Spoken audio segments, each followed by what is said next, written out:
Hey everybody, today's episode is brought to you by two great sponsors. The first is Anchor Hosting.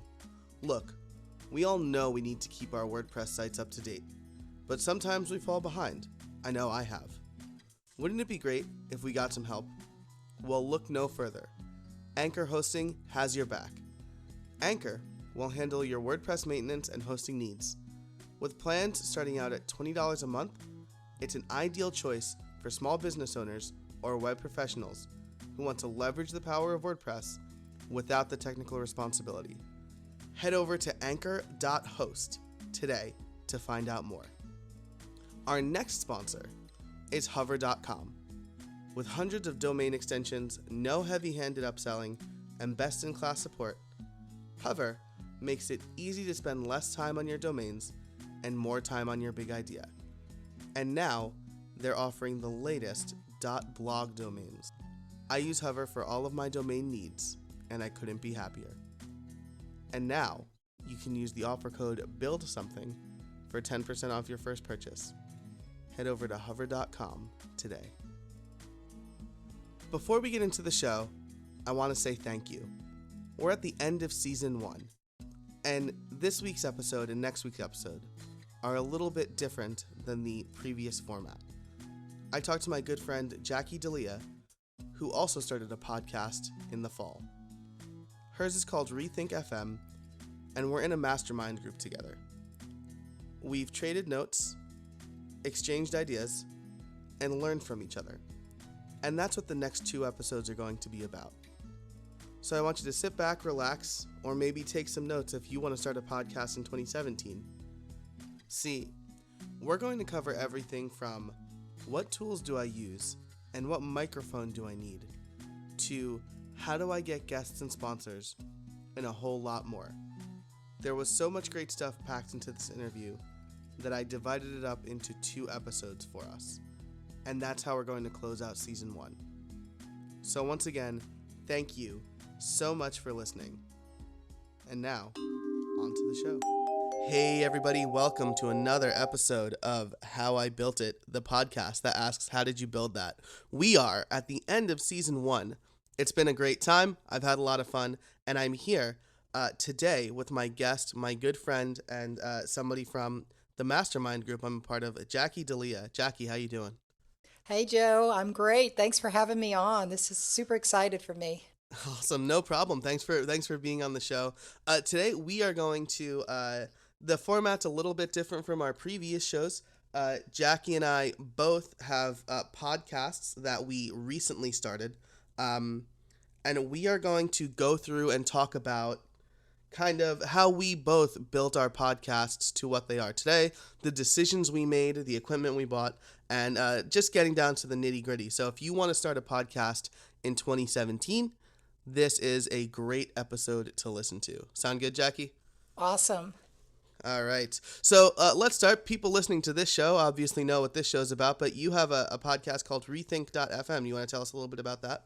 Sure. I started Rethink.fm probably last June of 2016.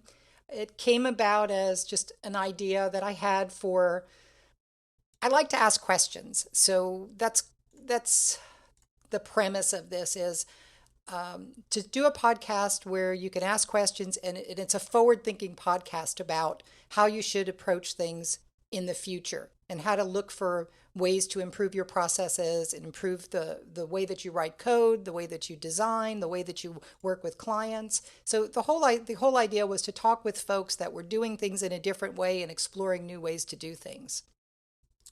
That's awesome. And that's mostly the impetus for why I started How I Built It too. I was asking a lot of people how they did things, and I was like, man, this is good content. I shouldn't be the only one privy to this. So, awesome. So that's great. So you started in June. Your first episode was officially...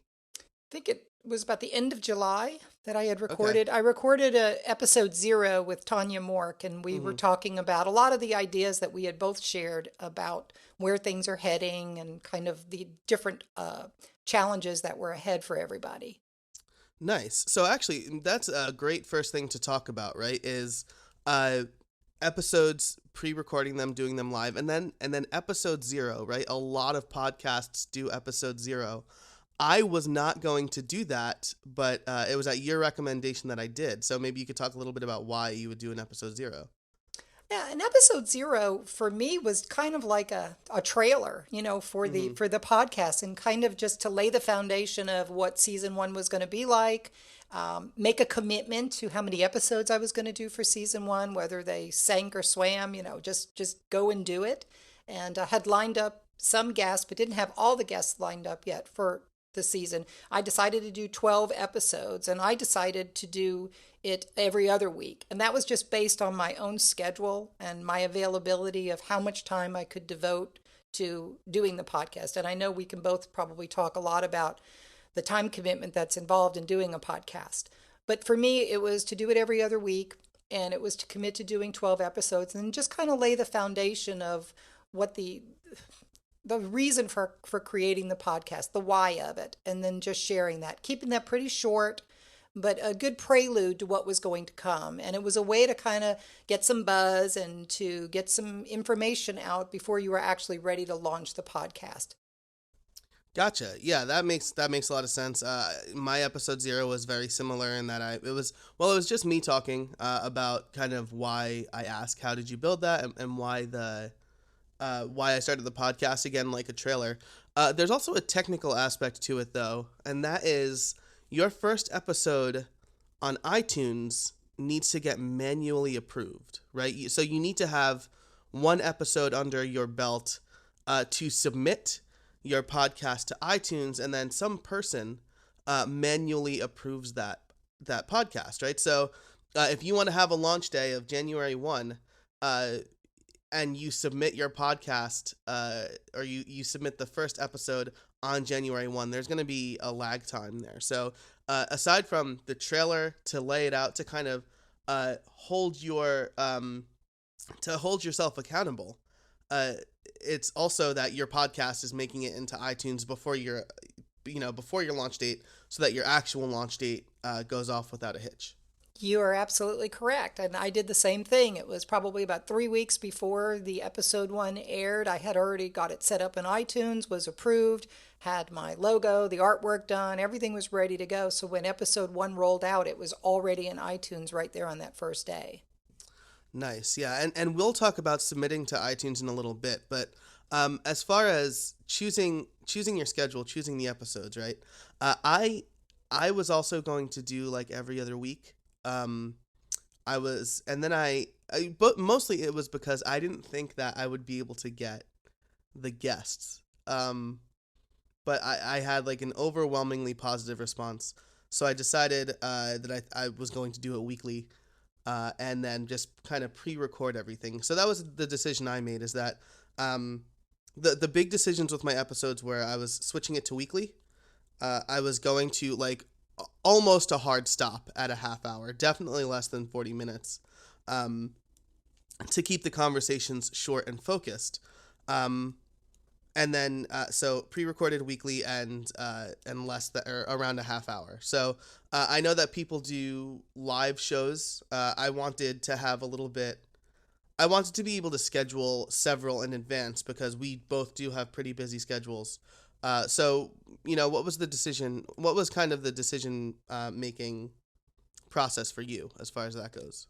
Well, originally I had started off doing a video and audio podcast. So definitely the time commitment for doing that was going to make it difficult to do it weekly for me. And I was also wondering, was I going to get enough people to be on the podcast? And, wasn't really aware of how much time it was going to take. And I ultimately learned it takes a lot more time than you think it does. If you want to do it, if you have a standard as far as how you want to deliver your podcast, and it does take quite a bit of time. Later switched in season 1 to audio only, which I'm much happier I did. I was having challenges with Google Hangouts and recording them and getting them to be the way I wanted them to be, and to doing some editing for them. So switching to audio has definitely helped. And at the end of season 1, which should end, I think the first week of January is for my schedule would be season 1 is going to end at episode 12. I'll reassess kind of what I want to do going forward for season two. I may move to a weekly podcast, and I may not. So I'm going to explore that and kind of just map it out, see what I can get lined up. But I agree with you, that time commitment and the effort in there, and then planning that out.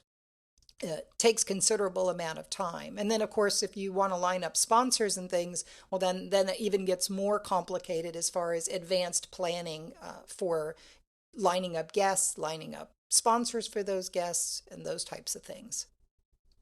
Yeah, definitely. And I remember that we talked a bit about this in our mastermind group, was kind of your decision to move away from video, which was something that I decided against just because like I like to talk a lot, but I don't like being on camera. And as far as podcasting goes, I figure if somebody wants to, listen to what my guest and I had to say, that's one thing. But we weren't really doing anything that warranted using a camera, and then there was all that extra editing on top of it, right? You had to figure out Google Hangouts on air or record your Skype call or what have you. So I know that we talked a lot about kind of your decision to dump that for those kind of reasons as well. Yeah, and to me that was the best decision to let that go. I find that I listen to podcasts. I'm not watching them even if I'm at work here at my desk and I want to put a podcast on. I'm typically just listening to it, or I'm listening to it on my iPad, something like that. Like you said, two people talking and having a conversation, there isn't a lot more that you're going to get out of that audio version compared to the amount of time and work it's going to take to produce it. And I actually found that I'm getting a much better audio quality now that I'm focused on that and being able to clean that up and work with that in Audacity, which is what I'm using for my editing of the audio, that I'm able to really improve the quality of that. And then I can focus more time on things like transcriptions too, which is another topic that we talked about. Yeah, so we've talked a bit about production at this point. Why don't we move to the post-production? Because we're not doing things live. We're both kind of fixing a few things in post. I know for at least my show, I'm not sure if I should know this, right? Because I was on your show. But I have my guests record their audio as well, and I combine them in post so that we have, kind of the highest quality possible, which takes a little bit of extra work. But I think that sound quality, I've talked about this with a few people, right? Sound quality doesn't have to be amazing. Like, it doesn't have to sound like it's been recorded at, like, I just picked NBC because of 30 Rock. I don't know. It doesn't need to sound like it's in a professional recording studio, but there definitely is a bottom, right? Like, if your audio hits a certain low quality, then people aren't going to want to listen because it's distracting. The other reason that I have my guests record their audio is because if there's a spotty internet connection, and if something drops, or you start to sound weird, the compression gets bad, that doesn't have to show up later in post-production. I'll have your uncompressed audio that wasn't sent over the internet, so it's in full. I'll have my uncompressed audio that wasn't sent over the internet, so I have it in full, and I can combine them. What do you do? What's kind of your process for I'm that? doing it the exact same way now. So I'm asking people to record their side of it as well and send it to me. And I'm mixing that together with my audio that I'm recording on Skype. So I've moved over to using Skype for the recordings.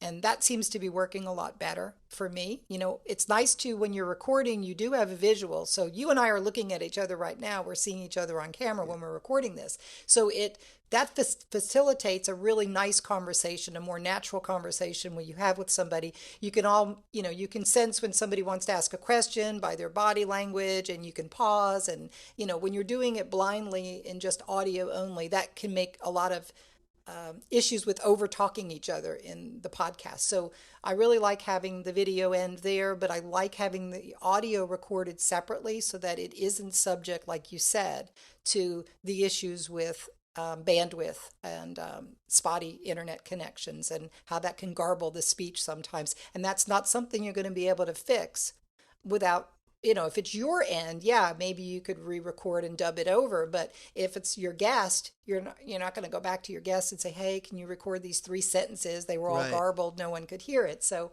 definitely doing the separate recordings, I think, really improves the audio quality. Yeah, and that's a great point about the video, right? Where we're talking to each other.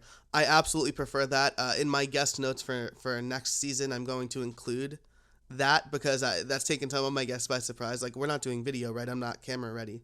Um, but it's true. We're a lot more engaged because we're looking at each other. If this was just audio, I'd probably be clicking around the internet while you're talking, and it's nothing against you. It's just there are less distractions when I'm actually looking at you talking, right? Because we're actually having a conversation. So that's a great point.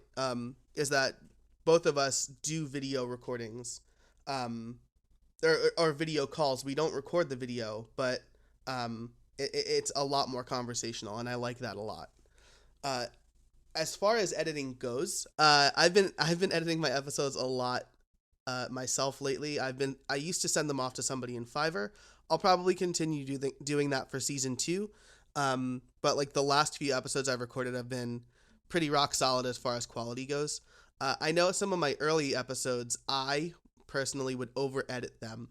I would take out ums and pauses, and I got some feedback from our mastermind group actually that uh, it didn't sound natural, and I think that's important, right? I agree with you. I've edited mine as well, taking out the ums and the like, like, and all of those and trying to do those. Initially, just cutting those out can make it seem unnatural, especially when one sentence collides into another too quickly and there's not a natural pause where somebody's thinking about what they're going to say. So I have found if you want to remove the you can just silence it in Audacity is what I'm using. So you can just grab that little piece, hover over that, highlight it, and then just replace it with silence, which gives you the pause, which is more natural, but doesn't give you the ums all the time. And leaving some in, I think, is natural. We all say that. If I've got a guest that says it a lot where I'm noticing it, and I think the other thing is once you start editing, you do start to notice it, and you start to notice when you're saying it, whether you're even recording. Like if I'm just having a conversation with somebody, I'll start to notice it, and I'll start to notice when they're saying it.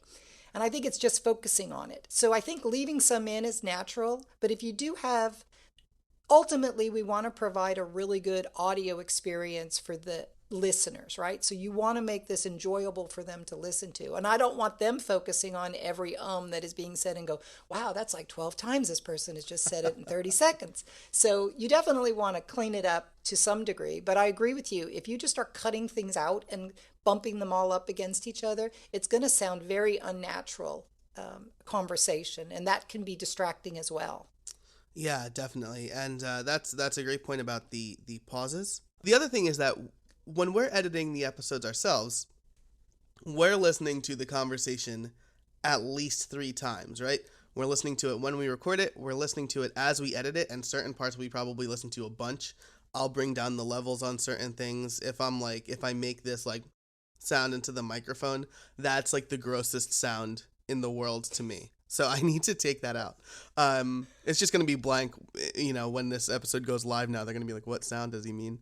But, so, and then I listen to it again once it's fully edited, just to make sure everything sounds right. So we are going, it's like watching a movie over and over again. You're going to notice new things every time. So, one thing to keep in mind if everybody listening out there, if you start your own podcast, is you're going to notice a lot of things that your listeners probably won't notice because they're going to be listening to it most likely once, maybe in the car, maybe while they're doing something else, kind of passively grabbing the good information. So, something I've learned over season 1 is not to sweat every little detail. And that's going to make, I think, for a more natural conversation, and ultimately people prefer that. I agree. I think that is a really good approach. Cool. All right. So let's see. Checking off the list here. We've got scheduling. We've got post-production. We haven't talked about our equipment yet, though. So, kind of our tools of the trade.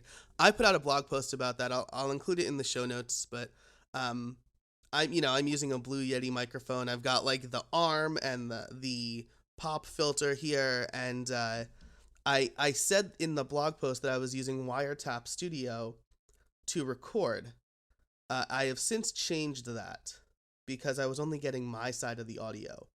I'm using Camtasia now, which I use for my video editing for WP in 1 month, but I can get 2-channel recording now. So in the event of something like my guest can't record, or it gets deleted or something like that, I still have both sides of the audio that I can use. So I'm using that, and then I'm using GarageBand to edit, which I'll probably switch because I don't really like. I mean, I like it well enough, but I don't know how to silence parts of the audio in GarageBand except for like cutting it out and then like not bumping the audio up against. But so I've covered extensively kind of what I'm using in the blog post that I'll link. But what are you using over for Rethink FM? I am using a Rode Podcaster mic with the arm, and I also have a pop filter. Although this mic doesn't necessarily need one, it says, but I had one from a previous mic that I had, so I just kept that. I'm using, when I'm on Skype, I'm recording with Ecamm, which is a program that Kim Doyle told me about when we were recording her episode, which will be airing in November 30th.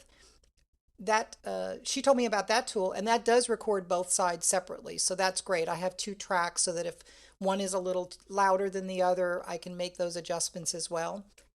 And I'm using Audacity, and I watched a couple of videos about Audacity, and I realized it was very easy to use. I originally did the intro music and the intro to Rethink in GarageBand when I recorded it all in there. But since then, I really like working in Audacity, and there's like a couple of keystrokes that you can set up. Like I use like Command G, and I can just replace with silence whatever I've highlighted, and it doesn't move anything. So it keeps both my tracks in order, and I'm finding that I'm able to edit that a lot faster. And for me, with my limited budget that I've got for the show, because of where we are with sponsors, right? So I would rather spend that money on the transcription part, which is going to be a lot more time consuming for me, than the editing part. I think I've got the editing down pretty well, that I'm comfortable with what I'm doing with that. And I find Audacity, it's free. I'm using a Mac, so I just downloaded that, and that's been a great program to work with. Awesome. That's great. I'm sure there is a way in GarageBand to do the same thing. I just don't know how to do it. I haven't taken the time to do it, but you just told me how to do it in Audacity. So Audacity is free and open source for all platforms, which makes it very popular, right? GarageBand is free, but it's only for Mac. Camtasia is more of a video editing program, and that's like $100 or $200 or something like that. I got that kind of for the other side of my business where I needed some good video editing software. I'm using ScreenFlow when I want to do a screencast. If I'm doing that for instructional videos for clients, that comes in really handy, ScreenFlow. ScreenFlow, though, doesn't record both sides of the conversation in separate tracks when I was using it with Skype. So that was the downside to that. I mentioned that to Kim, and she's like, "Oh no, just get Ecamm. That'll solve your problem with Skype, with using Skype." And she was right. That was perfect. That solved my whole problem. Awesome. I'll have to check that out. But Camtasia does record both sides, which is really nice. In 2 separate tracks. That's the big differentiator, right? Is that I'm getting my microphone as one track, and then the computer audio as another track. So some more advanced programs will allow you to get like just the audio from a single program. I don't know if that's what Ecamm does, if it just grabs the audio from Skype or from your computer. That I'm not sure of. I'd have to check that. I basically just did the basic setup that would record both tracks for Skype calls. Nice. So yeah, so that's something to watch out for too. If you're kind of evaluating software, is that if you have a lot of noises that pop up on your computer, you might want to look to just record a single application. Wiretap Studio used to do that.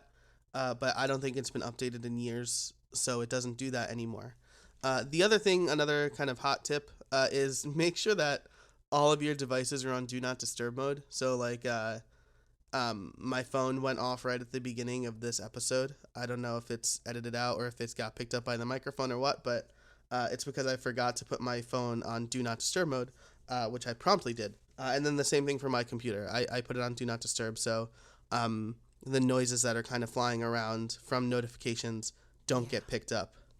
Yeah, the other thing too is remember that in our case, we're both recording for airing later, right? So we're not doing a live recording. So if something goes wrong in the middle of it, I could, when I recorded Diane Kinney's episode, right in the middle of that episode, she got a text about Loop Conference being canceled because of the hurricane. So she got very distracted with that, but we edited that part out and we were able to just pick up and carry on with our conversation. So remember that. Don't freak out and go, oh my gosh, the whole thing is not going to work. You can just pick up in Audacity. It's very easy to find that spot and block it out and cut it out. So no problems there. Yeah, that's a great point. And what I will do is if I'm sending it off to somebody to edit it, I'll just say like edit here, and I'll make a note of that. Or if I'm editing it myself, I'll kind of do this as a demonstration, but I'll clap into the microphone.